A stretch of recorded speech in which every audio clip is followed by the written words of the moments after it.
Hello guys, welcome back to my channel జీ జైనబ్స్ కిచెన్. ఇవాళ అయితే డిన్నర్లోకి టమాటో కర్రీ చేస్తుంది మమ్మీ. సో ఫస్ట్ అయితే ఆనియన్స్ని చాప్ చేసుకోవాలన్నమాట. లేదా చాపర్ యూస్ చేశాను, స్లైస్ చేసే ఓపిక లేక. అలాగే టొమాటోస్ని కూడా కట్ చేసుకొని మంచిగా చాప్ చేసుకోవాలి గైస్. ఆల్మోస్ట్ పేస్ట్లా అయిపోతుంది, నో ప్రాబ్లం.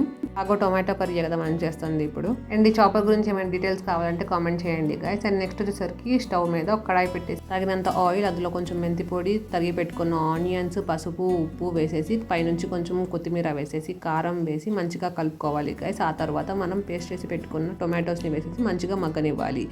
ఈలోపు వేరే బౌల్లో మనం కొంచెం ఆయిల్ వేసేసి మటన్ కీమా అనమాట ఇది. సో కొంచెం మటన్లో ఒక ఆనియన్, ఒక టొమాటో, పచ్చిమిర్చి, అలాగే జింజర్ గార్లిక్ పేస్ట్ వేసేసి మంచిగా పేస్ట్ చేసుకుంటే అదే మటన్ కీమా అయిపోతుంది గైస్. ఈ పేస్ట్ని ఇందులో వేసేసి ఆయిల్లో మంచిగా ఫ్రై చేయాలి. ఫ్రై చేసిన తర్వాత అయితే మనం తగినంత కారం వేసేసుకొని వాటర్ వేసుకొని బాయిల్ అయ్యాక బొంబాయి రవ్వని వేసేసుకొని మంచిగా కలుపుకోవాలి గైస్. అప్పుడు గంజి అయితే రెడీ అయిపోతుంది. సో ఈ గంజి అయితే నేను ఇఫ్తార్లో తినడానికి ప్రిపేర్ చేసింది గైస్ మమ్మీ. అండ్ దాని మీద అయితే బూందీ చెల్లుకొని తింటే మస్తు ఉంటుంది. అండ్ అలాగే ఇఫ్తార్ కోసం నేనైతే ఇక్కడ కొన్ని ఫ్రూట్స్ తీసుకున్నా, అలాగే రోజ్ మిల్క్ కూడా చేసుకున్నా గైస్. రోజ్ మిల్క్ అయితే ఏం లేదు, రూ అఫ్జాని మిల్క్లో కలిపేసి ఒక ఐస్ క్రీమ్ వేసేసి మంచిగా కలిపేసుకుంటే రోజ్ మిల్క్ అయితే రెడీ అయిపోతుంది. ఇది తాగితే చాలు, పొట్టయితే చల్లగా అయిపోతుంది బాగా.